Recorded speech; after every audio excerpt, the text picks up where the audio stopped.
Bonjour et bienvenue à SwissMade en collaboration avec Ducascopy TV. Aujourd'hui, nous allons parler du secret le mieux gardé en Suisse. Et non, il ne s'agit pas d'un secret bancaire ou un secret digital quelconque. Aujourd'hui, j'ai le plaisir de souhaiter la bienvenue à Sophie Dugerdil du domaine Dugerdil. Bonjour Alain. Donc, vous savez tout de suite de quoi nous allons parler. Et d'Hervé Badan, qui est fondateur de la plateforme Swiss Wine Selection. Bonjour Hervé. Bonjour Alain. Alors, nous allons parler de vin, plus spécialement de vin suisse. Et quand nous parlons de vin suisse, nous parlons d'une multitude de cépages quasi inconnus à l'international. Dites-moi en plus, Hervé.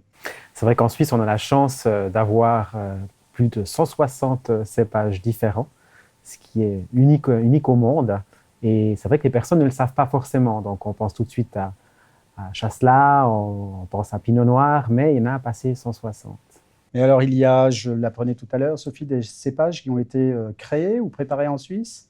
Pouvez-vous m'en dire plus? Oui, alors par exemple, on a ce fameux Gamaret, Gara Noir, Marat, qui ont été faits à base de croisements.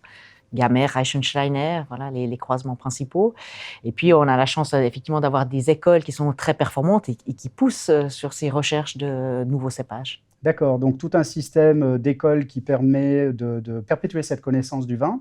Nous parlons de cépages. Est-ce qu'il y a d'autres variables que nous avons en Suisse, comme par exemple le sol ou les climats? Qu'est-ce que l'on peut rajouter à cela au niveau de la diversité? Ce qui est fantastique en Suisse, c'est que nous avons une multitude de microclimats.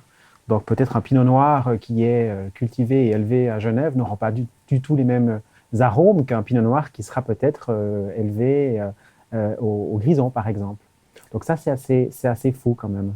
D'accord, donc une multitude de possibilités. Vous êtes vigneronne à Genève. Pouvez-vous nous parler de ce fil de la vie, de la préparation du vin, de la vigne jusqu'à la bouteille? Voilà, alors effectivement, le point de départ, c'est clairement la vigne. Donc, il y a toute une période à respecter. Il y a des cépages à respecter, bien sûr. Et puis après, une fois que l'année viticole s'est déroulée et qu'on commence les vendanges, après là, il vient le deuxième processus. Donc, la transformation de ce raisin jusqu'à la bouteille. Donc, ça va se passer en automne, hiver. Il y a tout l'élevage du vin. Et puis après, inévitablement, le marketing, là où on est le plus performant, clairement. Oui, mais avant le marketing, puisque c'est la partie d'Hervé, je vois où vous voulez en venir. Avant le marketing, quand nous nous positionnons à l'international, on nous parle souvent de qualité de vin, de produits biologiques. C'est une qualité intrinsèque au niveau du vin suisse aujourd'hui. Vous fonctionnez comment à ce niveau-là? C'est naturel. Ah, c'est naturel, en tout cas ça devrait l'être, le plus respectueux possible de la nature. Alors il y a tous ces labels bien sûr qui ont fait du bien, mais je pense qu'il faut vraiment être hyper respectueux de la nature qui nous donne en fait notre récolte pour après aller de l'avant. Donc c'est clair que le côté environnemental est très important dans notre métier. Donc un choix qui est quand même assez large. Vous allez chasser, je dirais, le vigneron pour faire vos recherches.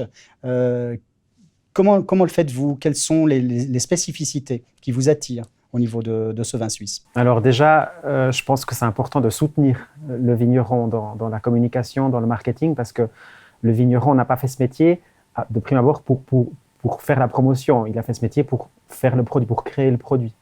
Donc en fait, on essaye justement de les aider en mettant sur pied des plateformes, que ce soit des plateformes de connaissances, pour éduquer le consommateur avec le vin suisse, mais également des plateformes de vente de vin suisse. Donc c'est vrai qu'après, au niveau de qui mettre en avant, nous mettons tous les vignerons en avant sur une plateforme qui s'appelle Swiss Wine Directory, qui est une plateforme de mise en avant de tous les vignerons suisses, pour motiver les clients à se rendre chez le producteur. En parlant de vin suisse par rapport à l'international, très peu d'exportation. C'est dû à quoi? C'est une notion de coût? C'est une notion d'une production restreinte? Quelles sont les réponses? Alors, la première réponse, de mon point de vue, vous l'avez dit au début, c'est un secret. Donc, les gens ne savent pas forcément qu'on produit du vin de qualité en Suisse. Donc, ça, c'est vraiment un effort qu'on doit faire, qui est en train d'être fait à l'international pour promouvoir le vin suisse. Peut-être la deuxième réponse, c'est de se dire que les quantités sont limitées. Donc, on ne pourra jamais, en fait, être présent partout dans le monde. Je compare un petit peu le vin à l'horlogerie suisse, c'est-à-dire que nous faisons des vins de très bonne qualité avec des quantités limitées aussi. Donc, on doit cibler après les marchés où être présent. Et vous, Sophie, vous seriez heureuse que ces vins soient vendus à l'étranger? Est-ce qu'au niveau de la production, vous pourriez suivre ou vous pensez qu'il y a d'autres freins, peut-être? Non, ben je pense qu'effectivement, il faut qu'on arrive à se montrer à l'étranger, clairement. On a beaucoup à faire en Suisse aussi, mais à l'étranger, on a un savoir-faire qui est tout à fait plus que convenable, qui est vraiment, on a des vins médaillés dans des concours internationaux. Qualité-prix, comme on dit souvent, et je pense qu'on est tout à fait concurrentiel, donc c'est à nous de nous mettre en avant. Et effectivement, on va rester sur des marchés de niche. On n'a pas des quantités monstrueuses, mais par contre, il y a moyen de se faire connaître. Au niveau de l'évolution, que pouvons-nous nous dire des années à venir? Comment le vin suisse pourra se positionner, que ce soit en interne ou à l'international, Hervé? Alors déjà, au niveau de la qualité du vin, je crois que Sophie pourra confirmer. La qualité, elle a juste explosé ces dernières années. Moi, je le dis haut et fort que le vin suisse, ça fait partie du vin le meilleur du monde. Simplement, il faut le connaître, il faut venir le découvrir, venir aussi en Suisse, découvrir ses vignerons. Et puis pour les personnes qui ont la chance de découvrir à l'étranger, que ce soit dans des marchés de niche, restaurants gastronomiques, profitez parce que vous allez vraiment être bluffés. Donc pour résumer, nous pouvons dire que finalement, il y a tellement de variables au niveau du vin suisse, que ça reste quand même un vin suisse de très haute qualité, qu'il faut savoir faire correspondre à ces variables-là à nos différents sens, puisque ce sont les sens qui sont utilisés pour déguster du bon vin. Et par rapport à l'international, quelqu'un qui se trouve à l'étranger, il y a un moyen donc de se connecter sur la plateforme ou aller voir un caviste à un endroit, poser des questions par rapport à ce vin-là. Est-ce qu'il y a des réseaux à l'international ou pas aujourd'hui par rapport à ce vin? Alors, on n'est pas en avance. En Suisse, dans beaucoup de domaines, il y en a un petit peu de retard. Là, en l'occurrence, on a un petit peu de retard encore. Il y a quand même des problèmes logistiques, douaniers. C'est pas du retard, c'est peut-être de la prise de temps, ce qui est normal. Voilà, exactement. Mais je pense qu'on est sur la bonne voie de faire changer les choses. Il y a des importateurs dans certains pays. Il faut se renseigner.